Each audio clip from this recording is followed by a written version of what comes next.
It's BSC Expo 2019. We're on the Kino Flo stand, and I'm here with Frieder Hochheim, who is the founder of Kino Flo. Thanks for talking to us. Thank you for coming by. Now, you did a seminar yesterday on colour science, and you're calibrating, well, explain it for me, but you're calibrating cameras to... Yeah. It all started with being asked to come here and talk about a little bit about the color science that we've implemented. With LEDs and with so many different types of LED manufacturers, the real challenge has been how do we harmonize this between manufacturers? Why is it that with one LED source things look one way and on the same camera, or the same camera another source looks very different? I mean, there's a lot of confusion. So I thought I could talk about what we have done. And I illustrated some of the challenges in our market because there are no meters that will give us definitive, actionable data on how to correct the light.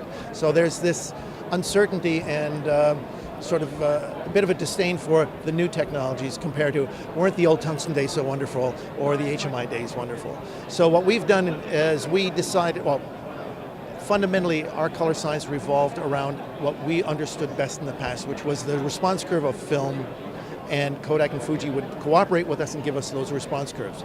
Every electronic cinema camera is a new film stock, but there is no sharing of technical data from those manufacturers. So what we've done is we've chosen to model those cameras, understand their spectral response curves, and on the basis of these camera responses, now structure our color science to respond correctly to the camera. So at this show, we're introducing a new software update to our existing line, which will introduce camera lookup tables, which means you can harmonize the lighting fixture to the camera of your choice. Now, we've modeled 4 cameras, and you'll be able to simply dial in that camera. The light will harmonize to the white performance, or the Kelvin performance of that camera, which means as you track from 2700 through daylight, you're not going to see an anomaly in the green magenta.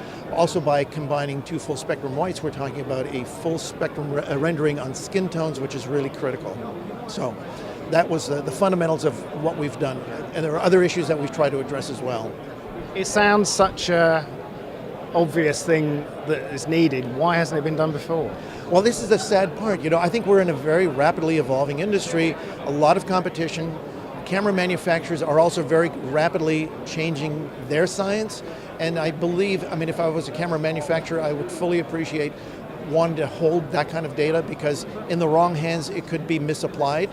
I mean, we've had a long history of understanding color correctness for recording media, be it film and now electronic cinema. So I would love the camera manufacturers to start cooperating more closely with us, because we could provide that kind of interface to harmonize our lights with the cameras.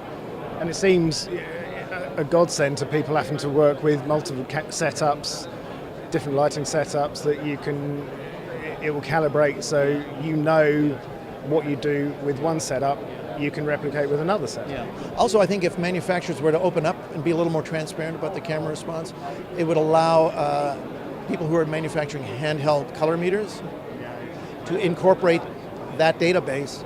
Then if you walk onto a mixed lighting set and you go, okay, if I'm trying to harmonize this source to that source, what do I need to do to get them closer together? So do I need to add some green? Do I need to add some magenta? Do I need to raise the Kelvin, lower the Kelvin? That would be fantastic if that was in a handheld meter. And right now there's nothing that will do that. Yeah. Is that your next project? Well, you know, we built that. We have the spectrometer. That's been our research spectrometer. But it's a laptop, so it's a little more difficult to walk onto a set with a laptop. But yeah, that's how we figured it out. And so we figured very simply, we're going to bake the color science into the lookup tables, much like Kodak would bake the color science into an emulsion, film emulsion, and say all you have to do is expose it now. How difficult is that? Just get the exposure right. So we're saying, okay, we're going to bake in a lookup table to a camera, and now at least we've taken that equation out of, we've taken that concern out of the equation and saying, here's a nice neutral starting point. Now you can adjust it to anywhere you want, but at least you know you're starting at a basis point that is going to give you a neutral Kelvin through the entire range.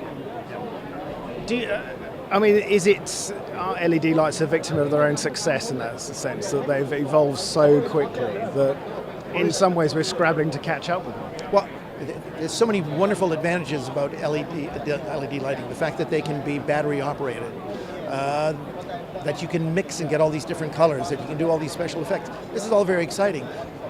But fundamentally, we still have to be concerned about a skin tone. You know, it's one thing if you're doing party colors in the background and it's all wonderful, but ultimately every cinematographer stands and falls on how good that close-up is. And if that celebrity does not look right, where's your next job? Yeah. So I think this is what we're trying to instill in our clientele, is to say you can count on Kino Flo to deliver a quality of light that is going to ensure the skin tone quality that your eye perceives, the camera's going to perceive it, and on the display device that you have, it's going to render that correctly. Right. And when you talk about, tungsten lighting, it was a known quantity for so long. And that is why, so it was something that people didn't really have to think about, because it was a known quantity, you didn't have to bother about it. Whereas now there are so many variables. Yeah. Well, we are in a discontinuous spectrum world. Tungsten has been legislated out of existence. So if we look at the environment around us, any artificial light source is by its very nature discontinuous. And so the interesting thing is we may be knocking ourselves out to try to get the color correct, and the aesthetic, our own aesthetic may shift and go, who cares? Yeah. So we see a little green there, that's okay, that's what I see every day all around me. Yeah. So here we are knocking ourselves out to be color correct, and in the end the aesthetic may just change where it doesn't even matter. Yeah. So that would be the irony of all this, is where we're trying to go back to the fundamentals and the color quality of tungsten and daylight, continuous sources, and we have a market that finally says, I don't care. Okay. Could well be. Yeah, be ironic. Yeah. Tell me a bit about Kino Flo then. When did you start? So we go back 33 years, formerly a gaffer. I had a problem, I needed to solve it. I was inspired by Chuck Minsky, ASC, who said, wouldn't it be nice to just take a fluorescent, stick it in a foam block and stick it to the ceiling? I tried that, it didn't work. And in '87, I found a fluorescent, high frequency fluorescent ballast at Xerox. I only found about this later that Bill Gates and Steve Jobs were at Xerox snagging little ideas out of their R&D department as well. So that crossover I find kind of interesting, but I only found that out after reading the Steve Jobs book. But it's amazing how at that period there were so many innovations going on at Xerox, and there were things that were completely unrelated to their main purpose. And this was a high frequency fluorescent ballast for a photocopier.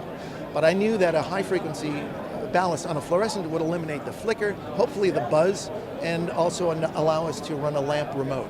So that's what started our company 33 years ago. Excellent.